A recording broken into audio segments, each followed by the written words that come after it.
Hey friends, it's Christy. Welcome back to my channel and welcome to the August art journaling video. Today I'm going to be creating a new spread in my art journal, and I have pulled aside a few items that I think I'm going to use. First of all, I wanted to use one of the pattern papers from this Stamperia Savannah 8x8 pad. This one is it's got a lot of imagery from Africa where I spent some time quite a few years ago, so I wanted to pull a focal image from this and then also incorporate some of the patterns as well. So there's that. I also have my Tim Holtz Ideology small talk stickers that I always use for my titles. I've got some washi tape. I thought I would mix it up today and use this vintage map looking washi tape since it kind of goes with the theme. I've got some bits of ephemera here. Not too many pieces today because my focal images are really large and they're going to take up quite a bit of space, so I'm going to throw in a few little bits here. And then I also have my Stabilo Woodies. I just pulled out a few colors that I thought might go with the colors that I plan to use. And then for my personal item this month, I found this catalog that is a company that I order from occasionally. I really love their clothing and I also love their gift items. They have super cute mugs and candles that make really cute gifts for, like, especially people that you maybe don't know that well or something and you just need a gift idea that's going to be universally loved. You can't go wrong with one of their candles or their stuff, but they have a really boho vibe and I thought that that would go well with the theme. So I might use some of the patterns from the dresses or the blankets, or there were also some like sayings on their t-shirts, and there was a patchwork blanket. They have pillows that have words, but this image in particular has a bunch of little tiles, little squares with different phrases that I thought I could cut out and add in to my page. So there's that. So I'm just going to set everything off to the side and dive right in. So I'm going to start by opening up my art journal here, and we're going to turn to the next spread. So that was July. And this is going to be August. So I'm going to grab my washi tape to begin and just find the start of that. Get that going. And I'm going to seal my spine with that. I always do that first because I just want to protect the surface of my book from anything kind of seeping through to the next page or the pages around it. If you don't mind that look of the seepage, then you don't have to necessarily do this. But also, as I've mentioned many times, my book is perforated pages, so if they were to get wet, they could easily separate, and I don't want that to happen. I want my book to stay all together. So adding that layer of washi tape into the spine just gives me a little bit of insurance there. So for the rest of this, I'm just going to tear that into bits and add it here and there. No real rhyme or reason. Right now I'm just starting to layer things down and get things kind of covered up, you know, start to fill in the blank page. Alright, I apologize for that buzzing in the background if you could hear that. My oldest son was calling me, so I had to just pause really quick and take his call. Always take my kids' calls when they call, even if I'm in the middle of a video, because family is important, right? So, alright, so like I said, I'm just going to be covering up some of this blank page and filling in some of the gaps so that it doesn't feel quite so intimidating, and I can even layer some spots over top of one another. The tape is transparent, so you will get a little bit of something else showing through, which I think is fun to give it that layered look, because, you know, that's my style anyway, is more of the collage. So I like a lot of different, you know, I'm going to turn this way so I get the lettering at the bottom. And it doesn't even have to be right side up. It just needs to kind of fill in some blank spots. So I think that's probably about good. And then I can start adding some ephemera and, you know, just layering up everything. I think I'll just stick one more piece just to have that tape be at a little bit more of a straight area for the next time I use it. And then I think I'm going to start adding in some of these little bits of ephemera. So I kind of went with a travel theme for all of these pieces, or in the color scheme. So here's like a little map, and you've got Africa right there. I've got like a little ship ticket, it says excursion on it. I've got some vintage luggage and a little like safari hat there. I just have a number ticket that has the vintage look. And then there's this one that has like that yellow and red color scheme. I have the number 3 because when we went to Africa, it was my husband and myself and our 3-month-old baby. So there were 3 of us there for a year. And then I have a clock to kind of show the passage of time. And then this little piece here that has like a map on it and a stamp. I thought that might be a good place to put my date stamp at the end. So I'm going to see where I want to put that. So I'm going to adhere most of these down with my glue stick. And the one that I use is the Elmer's Extra Strength Craft Bond. It works really well. I have no issues with it. So I'm just going to grab some bits here and start adhering those down. But yeah, so far none of the pieces that I have done have lifted up in any way. I do always seal my pages in with some clear gesso as well, but I haven't had any issues with this glue at all lifting, so I do recommend it. So I think I'm going to tear this actually so I can use it in more than one place, because a lot of stuff is going to get covered up, and that way I'll get more of a chance to maybe have bits of it showing here and there. So I'll stick one there, and then maybe another one over here, and maybe one up here. Okay, and then the number 3 I would like to show if possible. So I'm going to stick that over on the left page. I know my focal image is going to go here, and it's quite large like I said. So anything that I really want to show up needs to go on this left side. So I'm going to just stick that right up there. And let's see if I can get this off. I always have trouble with these washi tape stickers because they have a plastic backer sheet on the back that you got to remove them from. So you got to get your fingernail wedged in there. And especially once my fingers are sticky from the glue stick already. There we go, I got it. So I'm going to add that up here as well, near the 3. And we've got the luggage. This one is also a washi sticker. So I'll take that one. And I maybe we'll make like a little conglomeration here with these 3 items kind of stacked on top of each other. There we go. All right. And then let's see. This can go.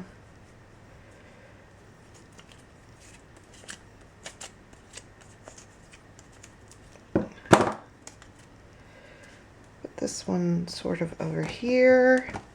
Like I said, I'm just going to layer stuff up. I'm not trying to, you know, think too hard about where things go. I'm just plunking them down. And unless there's something that kind of like has meaning to the page, you know, if it's just a layering element, then it can really just go anywhere.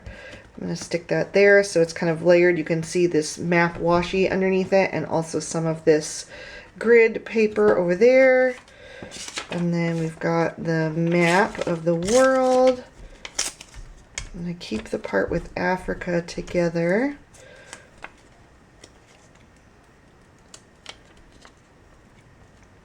And we'll adhere this one down. Let's see. Maybe right here. That looks good. And then do we want the rest of this map?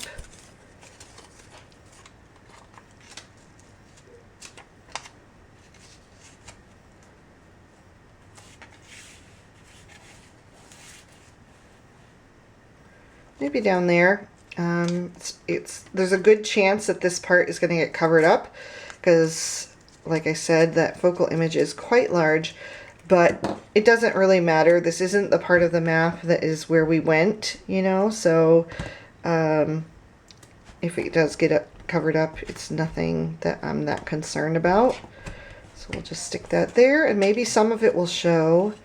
And then I'm thinking maybe something down here for this piece, and actually maybe I want to trim it down because it is quite large and I don't need that large of a space for my date stamp. I can just use part of that. So maybe we'll do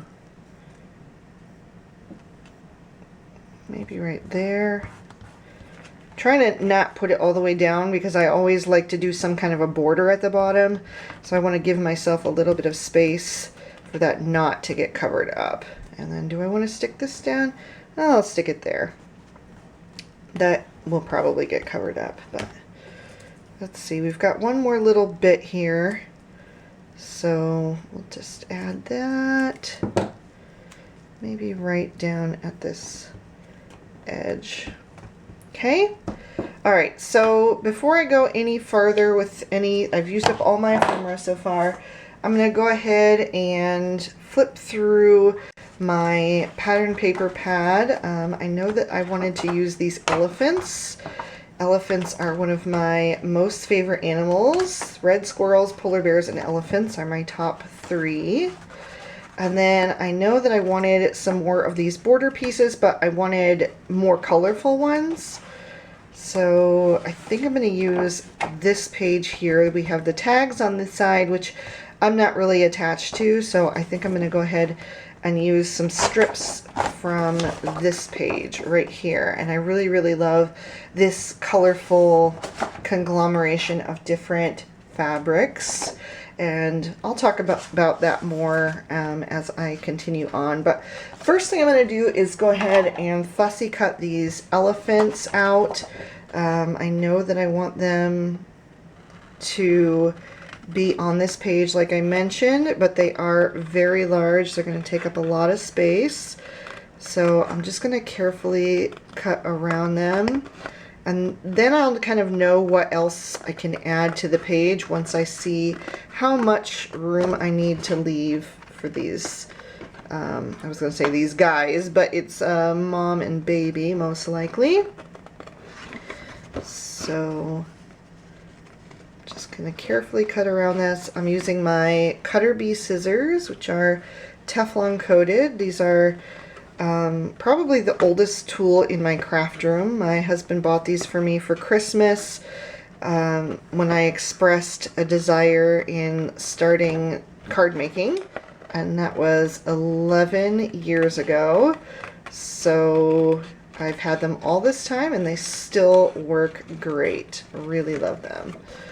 So I'm cutting out this tree as well. I don't know if I'm going to use it as it is or if I'm going to remove it from the elephants and add it maybe separately. We'll see here. I'm going to just take this down and then we'll trim off down here at their feet to give them some ground to stand on. So let's see how this is going to be. Let's cut it right about here, right after the elephant's tusks. and then that way I can adhere it on this side and it won't get cracked from the seam there as the book opens and closes over time. So I think I'm going to move these guys right towards the center so that I can have the space for the border around the edges like I mentioned. So there's that. I'm not going to adhere them just yet though. Let me see. There's some good stuff in here though that I might want to use to kind of fill in some space. So I might just tear down some of this. I'm going to just rough up the edges a bit so it's not quite so straight. And then I will adhere that down in this corner. Oh, yeah, this was the side I wanted. Okay. So yeah, so my husband and I went to Africa when we were, let's see, we'd been married a year and a half, I guess, by that time. We went to Cameroon, West Africa, which is very much jungle. My husband had already been there twice. It was my first time. In Germany, where my husband is from, you have to either join like the military for a year, or you have to do some kind of social work. And my husband chose to go to Africa as doing some social work. He worked at a health center there, and he ended up loving it so much that he wanted to go back. And so we went there again in, well, not again for me, for him. First time for me in February of 2002. My son was born in October of 2001, and we went in 2002 to Africa, and it was very primitive. It was in the middle of the jungle, like I said. The place that we lived in was a mission place, and it was a cement block building, like a long skinny cement block building with different apartments in it. And we were all the way on the end, but the people lived in mud houses with palm tree branch roofs and everything. It was very, very primitive. People bathed in the river, and they hauled their water from there as well. They also used it as their bathroom and to do their laundry, and there were hippopotamuses and snakes and all kinds of things. So it was really an adventure.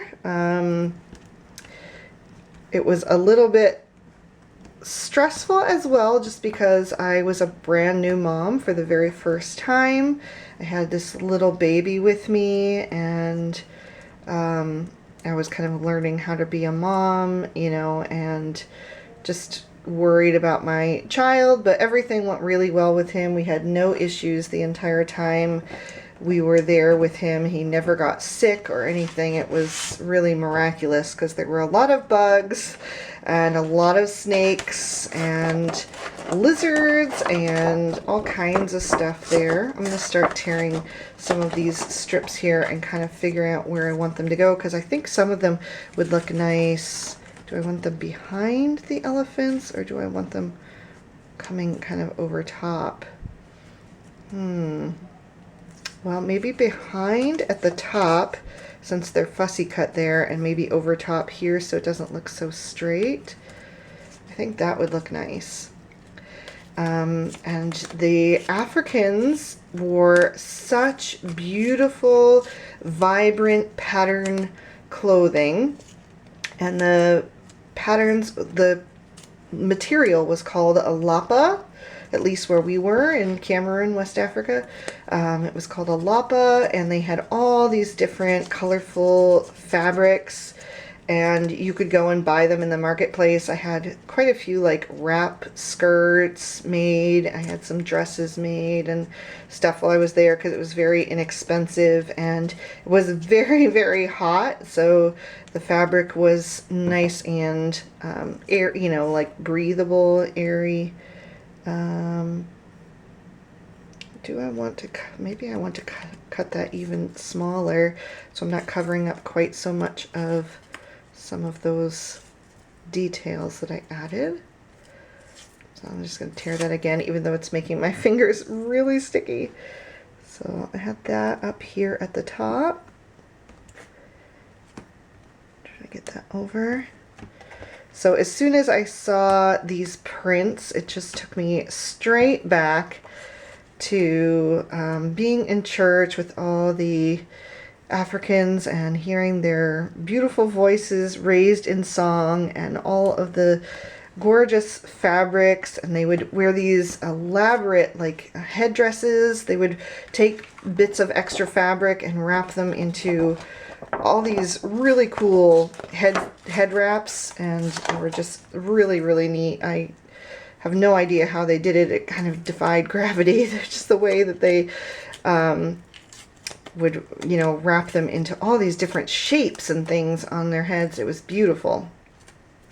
So when I saw these little patterns and things, I knew that I had to use them because that was such a cool part of being there and being immersed in that culture. I think that's too wide for what I want to do there. Maybe this. Yes, I like that better. I'm going to go ahead and adhere my elephants. I never actually saw any elephants while we were there, by the way. Like I said, we were in the jungle, so elephants, they live on the savannah, and most of the other animals like lions and giraffes and all of that, they all live in the savannas areas, so there were none where we were. Any of the larger game, other than the hippos, had been driven out long before we were there. But there were monkeys and parrots and all kinds of tropical birds and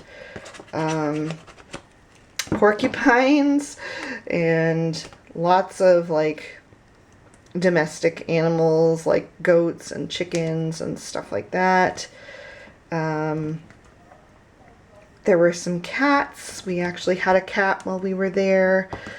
Funny story, we asked for someone to find us a female cat to kind of help with the lizard problem because there were so many lizards in our house, and they would even like get in your toilet and sit there. And it was pretty traumatic for me because I had never experienced anything like that. I had been in foreign countries before. I was also lived in Honduras for 4 months after my high school graduation, but there were no lizards in the toilet there. There were cockroaches, so it still wasn't all fun and games, but it was, yeah, lizard in your toilet was not something I wanted. So I asked for a female kitten, and they brought me an orange tabby.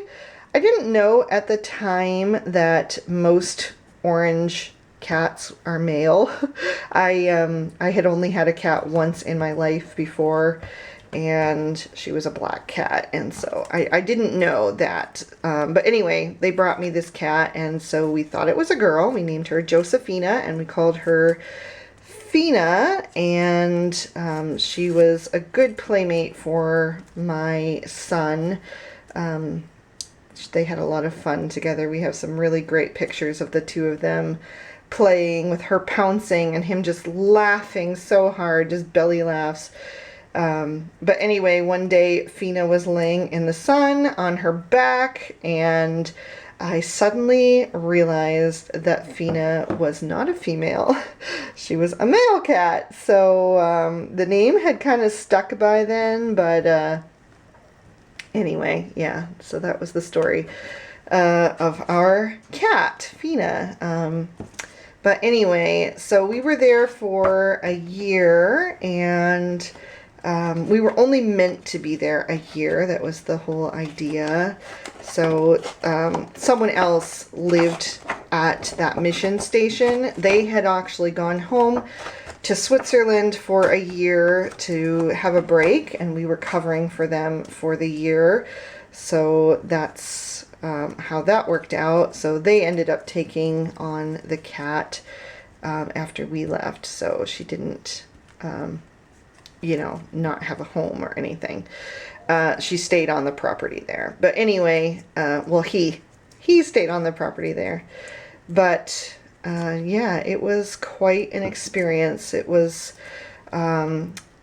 very primitive, like I said. We had electricity only part of the day, no hot water, only cold, and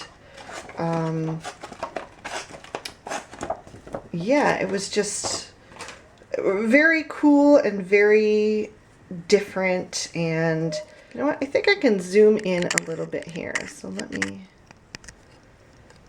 all right. I hope I'm not being too disjointed today. I actually was meant to film this tomorrow, but then it just happened that most of my kids were out of the house today, and it's really hard to find the quiet time to film when everybody's home. My youngest is here right now, but the older two were out of the house, so I thought I better take advantage of that. And you know what, I'm just not loving that piece, so I think I'm just going to set that one aside. So I kind of dived in and started filming without really thinking it through ahead of time, because like I said, this was supposed to be my filming schedule for tomorrow. I was going to film something else today, but I swapped at the last minute because I don't need a quiet house for what I hadn't been intending to film. So I just kind of swapped at the last minute. So hopefully I'm making sense and you guys are enjoying this story. Yeah, so being in Africa with a small baby was definitely an experience, because we ran a health center. I didn't have anything to do with it. I really just took care of the baby, but my husband was there almost every day. But it was a very primitive health center because it was in the middle of the jungle. So basically it had some malaria medicine, it had anti-venom for snake bites and stuff like that, but like nothing that would be like a real doctor's office or, you know, a hospital or anything like that. You know, it was just an open air hut with, you know, one single bed on it and in it, and just, you know, very, very primitive medicine, you know, to try to alleviate any issues that the villagers might have. Like, you know, a lot of times they would go out into their farms for the day and they might get bit by a snake or something, so we had to have just things like that help, you know, save a life in that case. But any bigger issues would have had to, you know, travel into the city, which was days away. Every time we would try to go like to a grocery store or something, we would have to travel for days to a large city to be able to go to, you know, something that was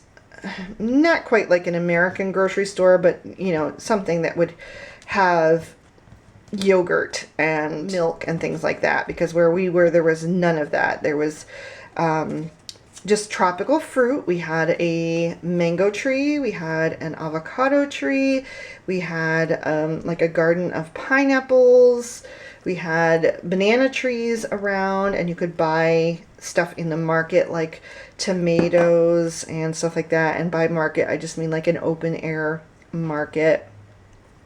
But there was no like milk or even fresh bread or anything like that. For our meat, we would have to go to the market on the day that they were butchering, and I don't want to get like too in depth because it's, well, it might turn people's stomachs, but basically my husband would have to go and get the meat while it was just freshly slaughtered before the flies would get all over it, and you know, you could end up getting sick from stuff. So they would have to bring it home in buckets. It was like a garbage pail, you know, never had been used for garbage, but was like a similar style pail with a lid, and they would just bring home the meat, and then we would have to like cut it all up, and we had like a meat grinder, like a crank meat grinder, where we could turn it into hamburger or whatever, you know.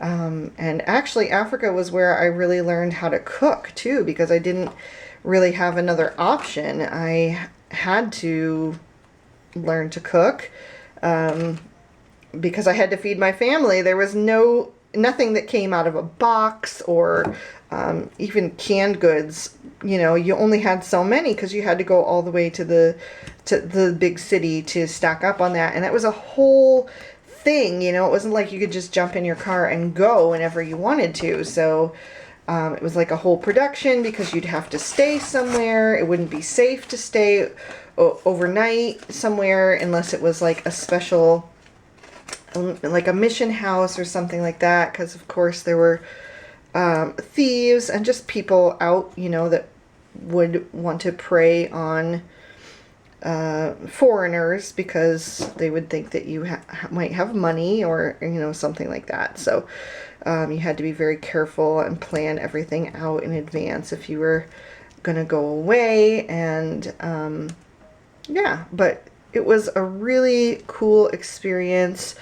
I ended up getting pregnant while I was there. I wasn't expecting to get pregnant while we were gone, but I did. I was actually 20 months pregnant when I came home with our second son.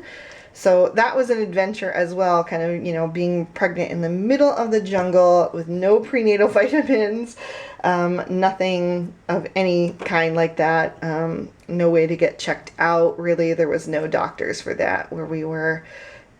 So yeah, that was another part of the adventure, but it really was an amazing experience. So my hands are so sticky. I'm going to pause real quick and wash them. I also see my battery flashing, so I'm going to swap that out, and then we'll come back and finish this up.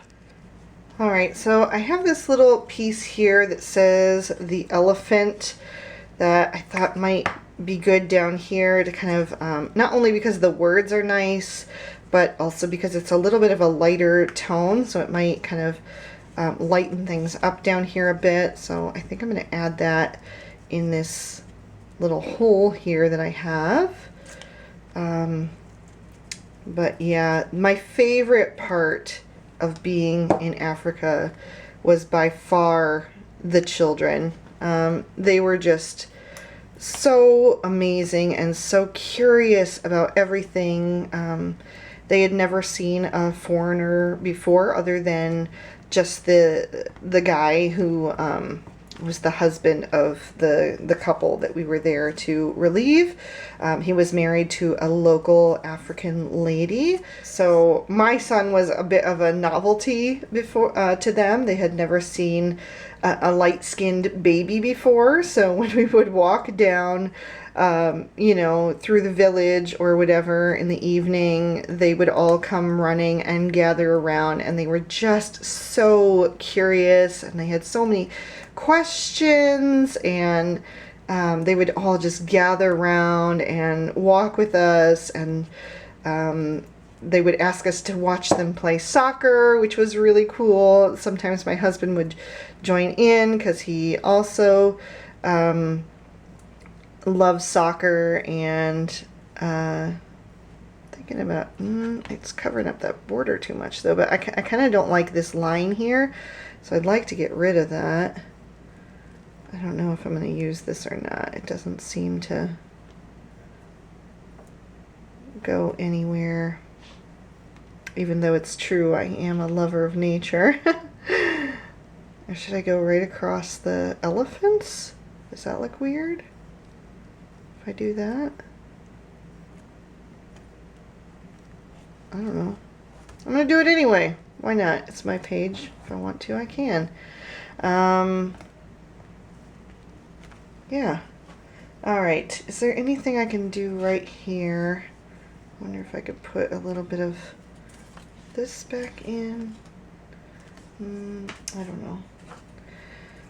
But yeah, the children were really precious, and that was one of the hardest things to say goodbye to when we left. It was definitely time. Our time was up, but also I needed to get checked out by a doctor, and it was a good thing we did, because we found out at my first doctor's appointment that my son was going to be born with club feet, and so, you know, we had time to prepare for that, and I had to deliver at a university hospital so that they would be on hand to, you know, assist right away after birth and start working to fix that. Although it took a few years, and then he ended up having surgery in the United States when he was a little boy, and that finally corrected it permanently.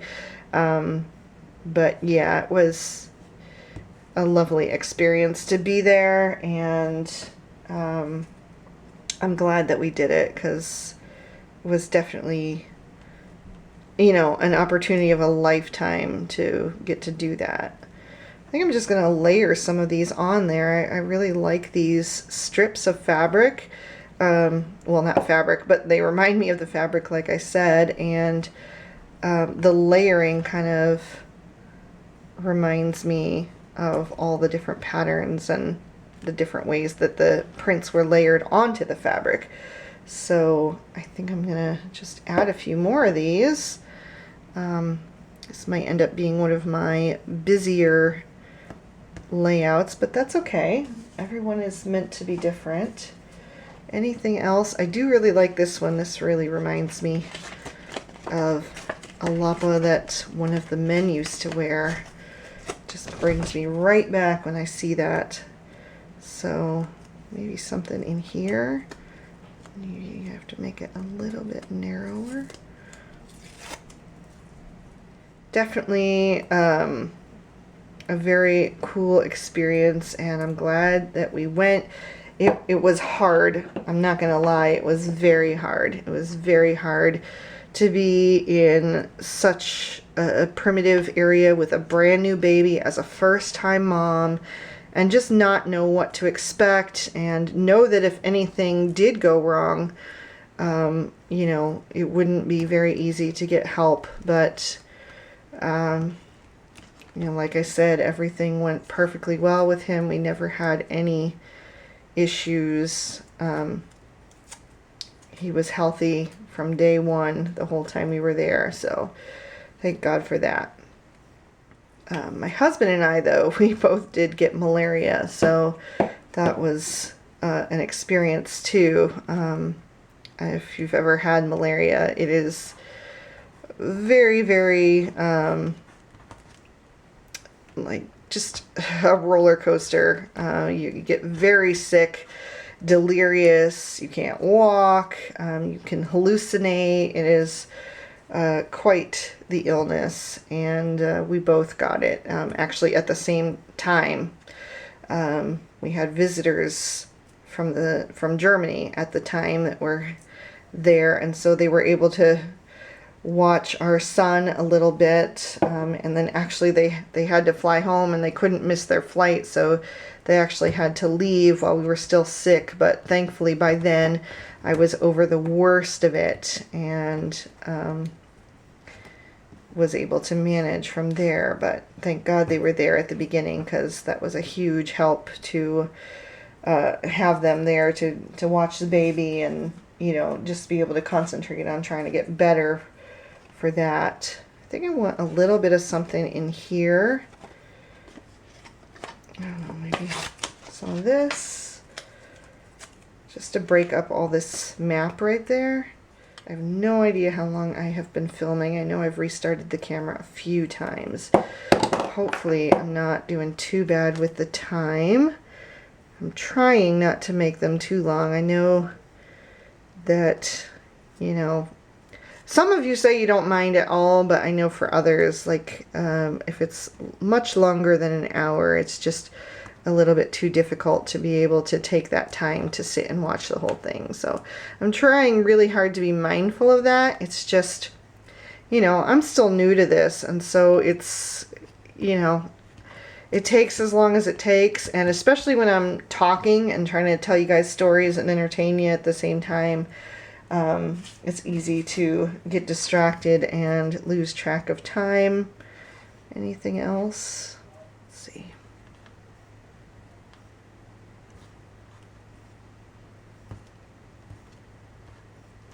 Yeah.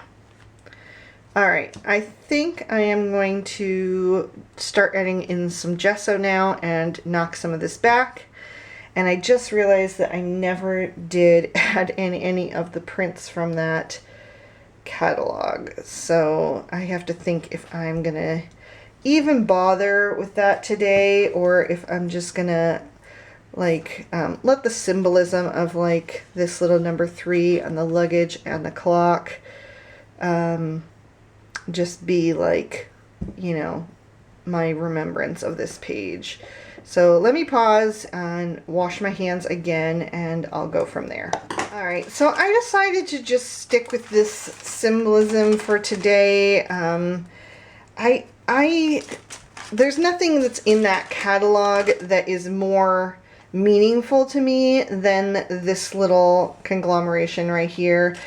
And I don't want to just stick stuff on for the sake of sticking it on. I mean, it's a nice idea to incorporate something from your daily life, but I already have filled up this page quite a bit, and anything else is just going to have to layer on top of something else, and I kind of like the way it's looking, so I don't think I'm going to mess with it. I think today this is going to be the symbolism.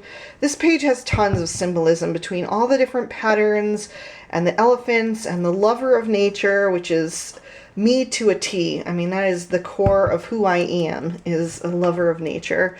And so I think, you know, I also have 3 kids, so it either can symbolize my husband and my son and I that went there, or it could symbolize my 3 boys. And it's got my favorite, one of my favorite animals on there, so I think it's good. I think I'm good with that. So I'm using my gesso now. I'm using the Pro Art gesso that I've shown in every video so far, but you can use any gesso that you want. I've also added some parchment paper behind my pages just so that nothing kind of leaks out and makes the pages adhere to each other. And I'm just going to take a little bit of this on my finger and start to knock some of the bits back, like especially where they connect together, just kind of softening things up and making them seem more cohesive. I use that word a lot, but that's exactly, there's not a better word that I can think of. That's exactly what I'm doing, you know, is just trying to make everything look like it belongs together. So I'm just gonna dab here and there, add it wherever I think it could use a little bit of softening. And you could use a brush if you want to, but I like the control that I get from my fingers. I like being hands-on and not only seeing those separations start to vanish, but also feeling the edges where the pages join, you know, not pages, but the pieces of the page, the little bits, scraps of paper where they join up, and kind of helping them to just blend in together a bit more, I guess. So anything that's also like too white, where it shows that core of paper where it was torn, I can soften that up a bit by just pouncing a little extra paint around it and making it seem like not quite so bold and in your face. I just want it to be a little bit softer.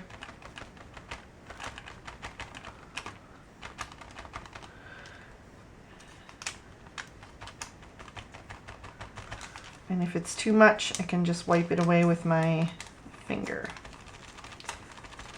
before it dries. Okay, and then I'll do a little bit on this page. There's not a ton that needs on this page because, you know, the main thing is this large focal image, so, but there still are a few edges here and there that I would like to just soften up and join up.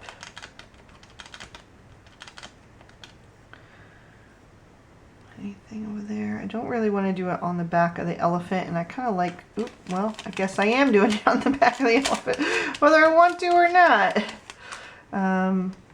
Maybe a little bit in here.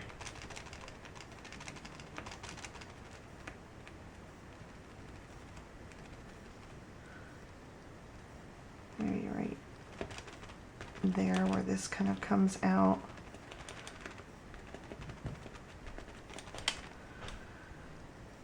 I think that's probably going to be good. So I'm going to coat this all in a layer of clear gesso next. So the clear gesso I'm using is the Dina Wakley Media Clear Gesso. And I'm not going to even wait because this was such a thin layer that it's really dry already. So I'm just going to grab a nice brush and then I'll dip that in, and I'm just going to coat everything in a layer of this clear gesso, which is just going to pull the whole thing together. Make sure that everything is well adhered and kind of prime the surface for any additional mediums going over top. So I'm just making sure it's a nice even layer, going back and forth. I like to go in the same motion. I usually just do up and down, but you could also do side to side. But if it has any streaks in it, once it dries, I like them all to be going the same direction. Although if you do a thin enough coat, you probably won't see any of those streaks.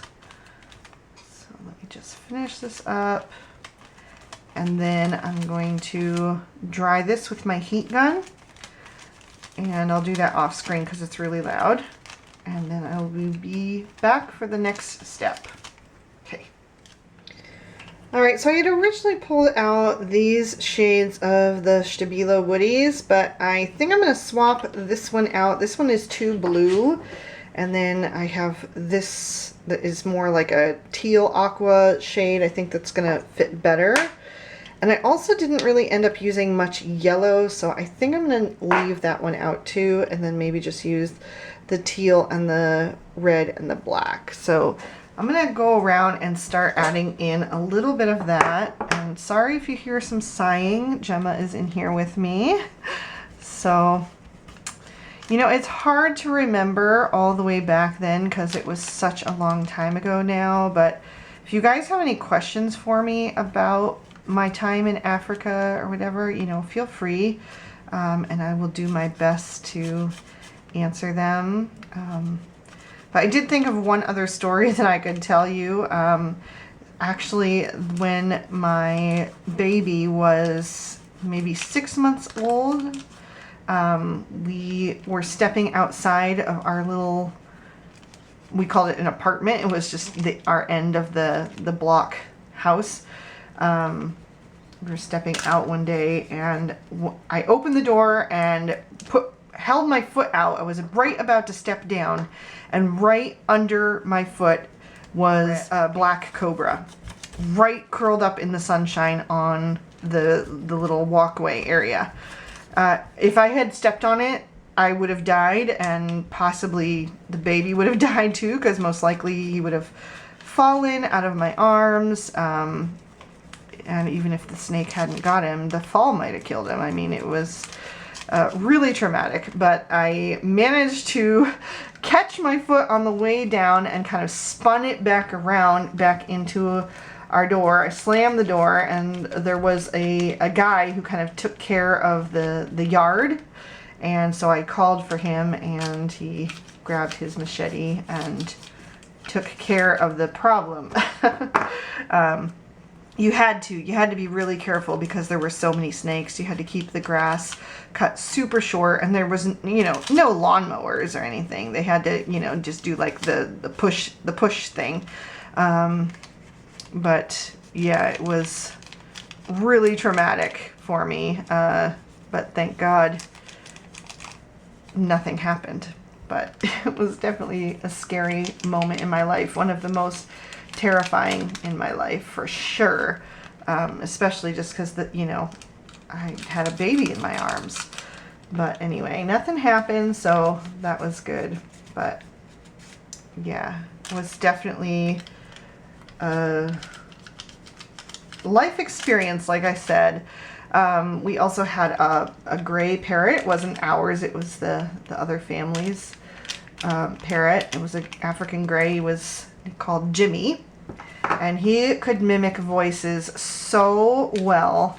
Whenever I would call my husband, he must have been listening, because there was one day when my husband came running up to the apartment, and he had been working way down in the yard, way down to, by the garage area, and he was like, what's going on? What's going on? Why are you calling me? I said, I didn't call you. There's nothing going on at all. I don't know what you're talking about. We couldn't figure it out. This happened 2 or 3 times. He would run back up to the house.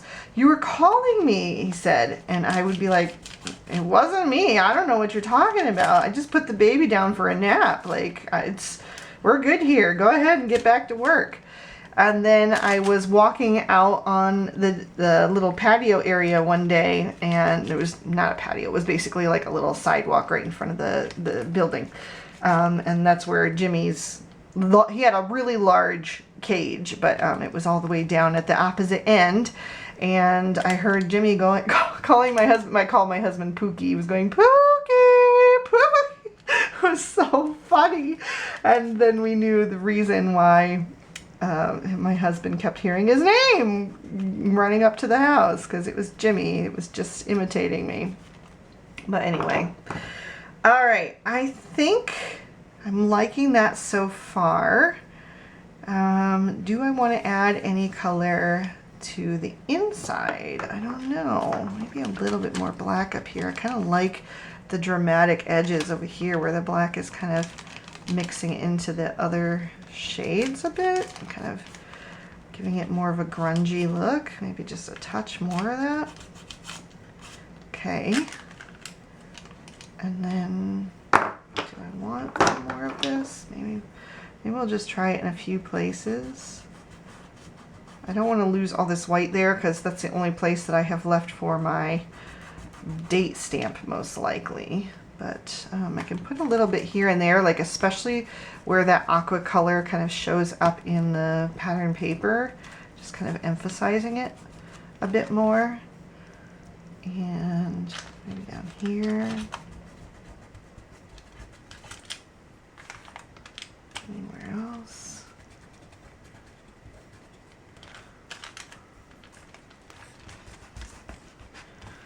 Up there. And then, do I want some of the red too?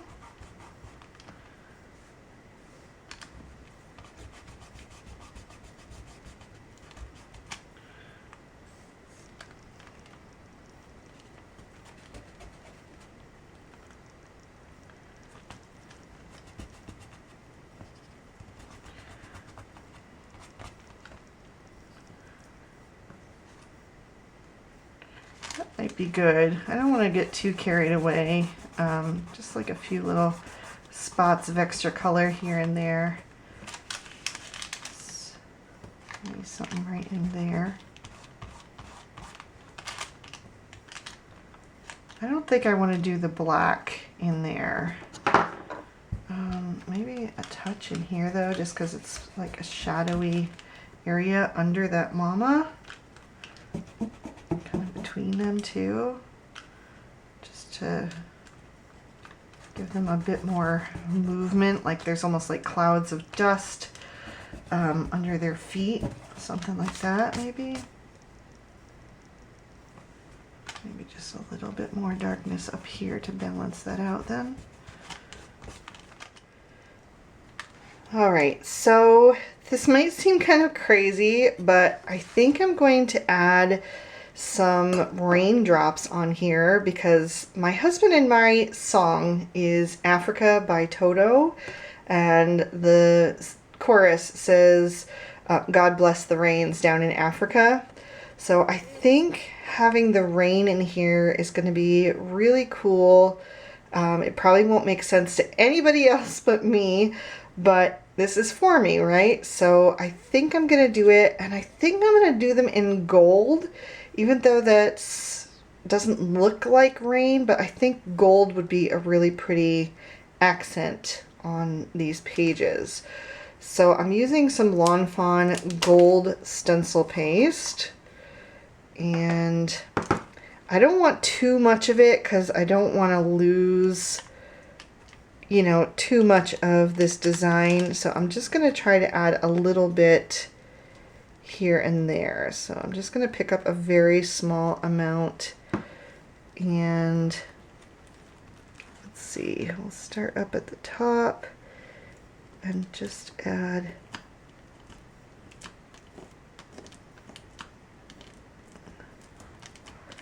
a few here.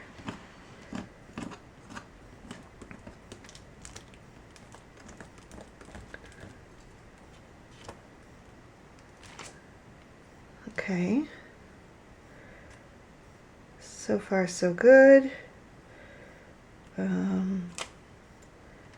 think I'm going to keep it kind of going down the side over there so that I don't get too much kind of in the middle, if that makes sense. So I'll add a little bit more here.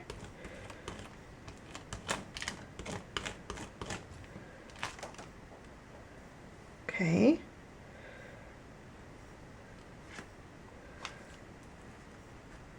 Maybe just a couple in the middle, not too many.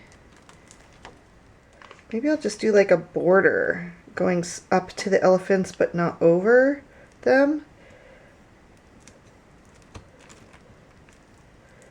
It's kind of hard to hold it down though up here.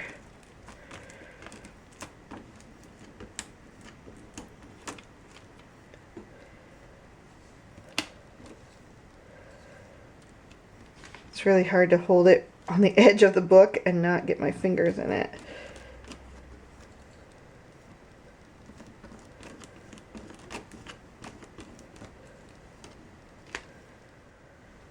Maybe we'll just pick it up down in this bottom corner to kind of accent it and finish it off.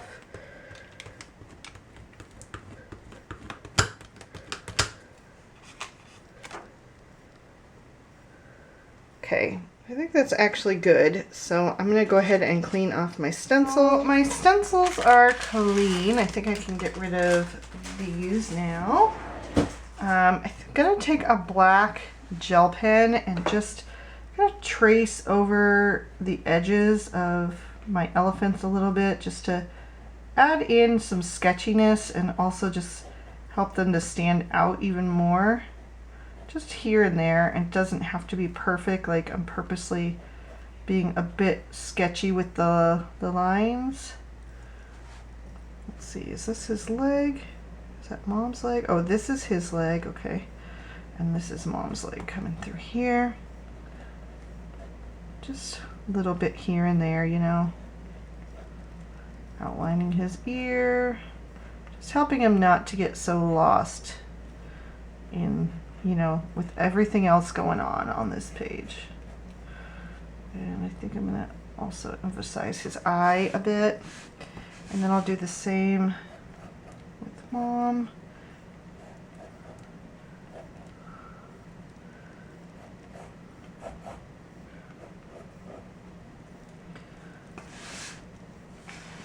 Hopefully I'm still in frame. Sorry about flipping it over, but I'm trying to keep my hands out of the stencil paste. I think it's mostly dry, but I didn't set it with my heat tool. It already felt like it was drying, so but I don't want to like smush it, you know, if it's still a little bit wet. So just trying to avoid that as I go.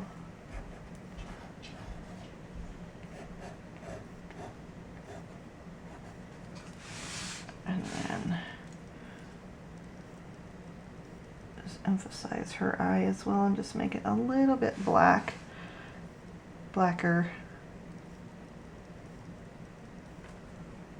Okay. And then I'm going to look for a title. So I'm going to just flip through my Tim Holtz Ideology Small Talk stickers, and last time I used white. I usually switch back and forth between black and white. So I think I'm going to use black today. I'm glad it's a black day because I think it'll really look dynamic on this print here. So I'm just going to flip to the black pages. Oh, okay, here we go. And then look and see what I might like to put down here. Might do travel the world over to find the beautiful. Be fearless, independent, and original. Okay, so I did travel the world over to find the beautiful. I just realized I did that one last time in the white because these are all doubled. One's in the black and one's in the white. But I think I'm going to do the be open to whatever comes next. And let's see. Replace fear of the unknown with curiosity. I was definitely terrified when we left for Africa, but I'm so glad that I did it.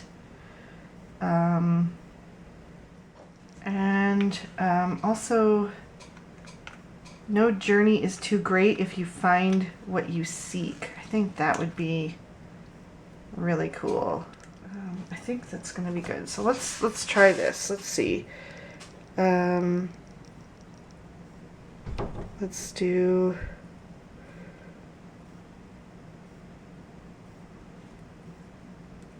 replace the fear of the unknown with curiosity. Do that one first. Be open to whatever comes next. Maybe we'll put them straight on this side on the left.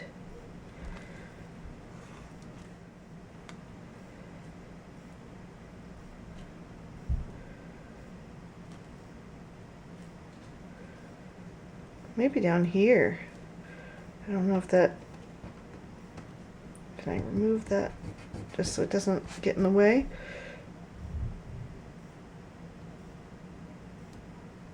I kind of like that there. No journey is too great if you find what you seek. So I felt like it needed one more thing here, and I just found this tiny little phrase, come what may, and I think that completes this nicely.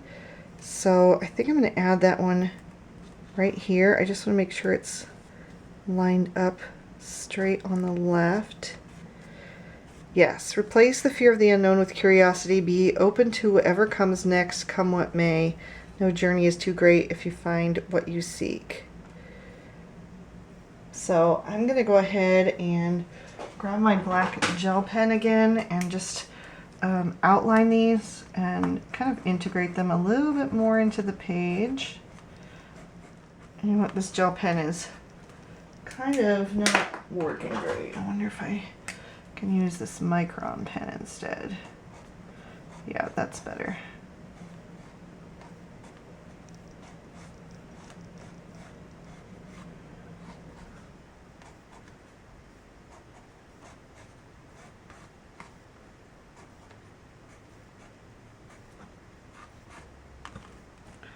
And again, I'm just being real sketchy with it.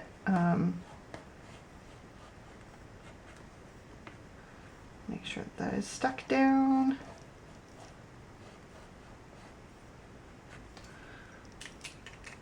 All right. So I think I'm going to do some black splatter. So let me grab that. I'm just going to use some black soot distress oxide ink. I'm going to put that on a block. And I will water that down with just some plain water.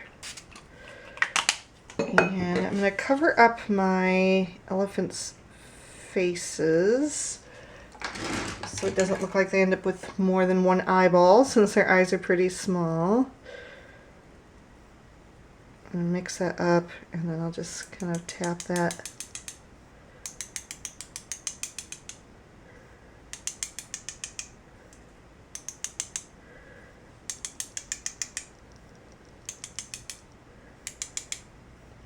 wherever I think it should go. It almost reminds me of like those antique photos that have like the foxing on them, you know, with just the little bits of splatter here and there.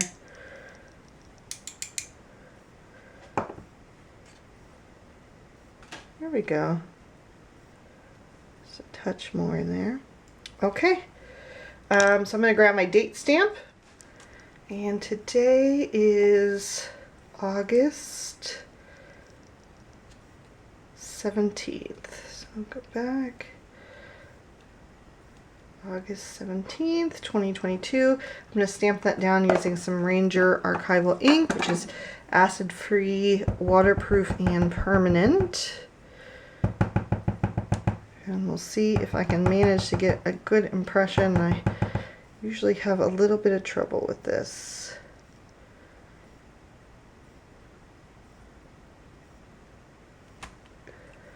Pretty good. I'm just going to fix the 7 in 17. My micron pen, if I can find it. Oh, here it is.